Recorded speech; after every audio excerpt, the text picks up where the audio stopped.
Hi friends, welcome to ஜெஸ்ஸஸ் kitchen. பருப்பு சேர்க்காத இட்லி சாம்பார் இந்த மெத்தடில் ஒரு முறை செய்யுங்க. இட்லி தோசை கூட சாப்பிட்றதுக்கு செம்ம டேஸ்ட்டாக இருக்குங்க. இது செய்யறதுக்கு 10 நிமிஷமே அதிகம்தான். வாங்க எப்படின்னு பார்க்கலாம். ஃபஸ்ட்டு ஒரு குக்கர் எடுத்துக்கோங்க. அதில் 4 கத்திரிக்காவை கட் பண்ணி சேர்த்துக்கோங்க. கூடவே ஒரு பெரிய உருளைக்கிழங்க தோல் நீக்கிட்டு இது போல் கட் பண்ணி சேர்த்துக்கோங்க. இப்போ 10-15 சின்ன வெங்காயம் சேர்த்துக்கோங்க. கூடவே 6-7 பல்லு பூண்டுகள், காரத்துக்காக 4 பச்சை மிளகாய் சேர்த்துக்கோங்க. இப்போ மீடியம் சைஸில் பழுத்த தக்காளியாக 3 கட் பண்ணி சேர்த்துக்கோங்க. கூடவே 1/4 ஸ்பூன் அளவுக்கு மஞ்சத்தூள், 1/2 ஸ்பூன் அளவுக்கு தனி மிளகாய்த்தூள் சேர்த்துக்கோங்க. நம்ம பச்சை மிளகாய் சேர்த்துருக்குறோம், அதனால தனி மிளகாய்த்தூள் கம்மியாக சேர்த்துக்கோங்க.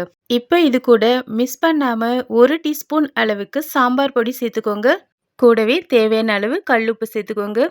சேர்த்துட்டு இப்போ இது கூட இது முழுகிற அளவுக்கு தண்ணி சேர்த்துக்கோங்க. தண்ணியை அதிகமாக சேர்க்க வேணாம். இப்போ லைட்டாக இது போல் ஷேக் பண்ணிவிட்டு குக்கரை அடுப்பில் வச்சு மூடி போட்டு விசில் போட்டுக்கோங்க. என்னுடைய குக்கர் 2 விசில்லே நல்லா வெந்து வரும். உங்கள் குக்கர் எத்தனை விசிலில் நல்லா வேகுமோ அதன்படி நீங்கள் கணக்கு வச்சுக்கோங்க. இப்போ ஓப்பன் பண்ணி பார்க்கலாம். பாருங்க, நல்லாவே வெந்திருக்குது. இப்போ இதில் உள்ள எக்ஸ்ட்ராஸ் தண்ணியை மட்டும் இது போல் ஒரு கரண்டியால் நல்லா வடித்து எடுத்துக்கோங்க. இப்போ கொஞ்சமாக கொத்தமல்லி இலைகளை கட் பண்ணி இது மேலே சேர்த்துட்டு ஒரு மத்து அப்படி இல்லைன்னா இது போல் ஒரு ஸ்மேச்சரால் நல்லா மசிச்சு விட்டுக்கோங்க. மிக்சியில் அரைச்சிடாதீங்க, ரொம்ப குழக்குழப்பு தன்மையாக ஆகிடும், அப்புறம் டேஸ்ட்டே மாறிடும். ஃப்ரெண்ட்ஸ், வீடியோ வாட்ச் பண்ணிட்டு இருக்கிறவங்க சப்ஸ்கிரைப் பண்ணாமல் இருந்தால் மறக்காமல் சப்ஸ்கிரைப் பண்ணி பெல் பட்டனை கிளிக் பண்ணி ஆள் கொடுத்துக்கோங்க. இப்போ பாருங்கள், சூப்பராக நமக்கு மசிஞ்சிடுச்சு. இது இந்த பக்குவத்தில் தான் இருக்கணும், அப்போ தான் நல்ல டேஸ்ட்டாக இருக்கும்.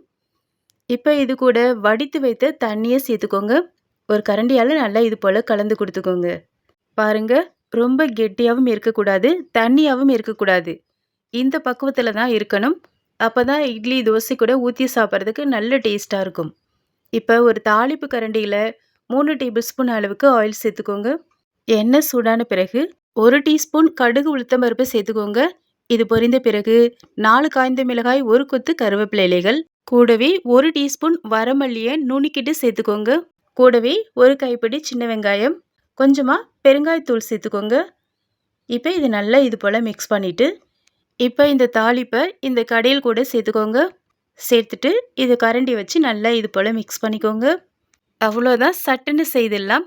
சூடான இட்லி தோசை கூட சாப்பிட்றதுக்கு ரொம்ப அருமையாக இருக்குங்க. கண்டிப்பாக ட்ரை பண்ணுங்க. வீடியோவை வாட்ச் பண்ணிட்டு இருக்கிறவங்க சப்ஸ்கிரைப் பண்ணாமல் இருந்தால் மறக்காமல் சப்ஸ்கிரைப் பண்ணி பெல் பட்டனை கிளிக் பண்ணி ஆள் கொடுத்துக்கோங்க.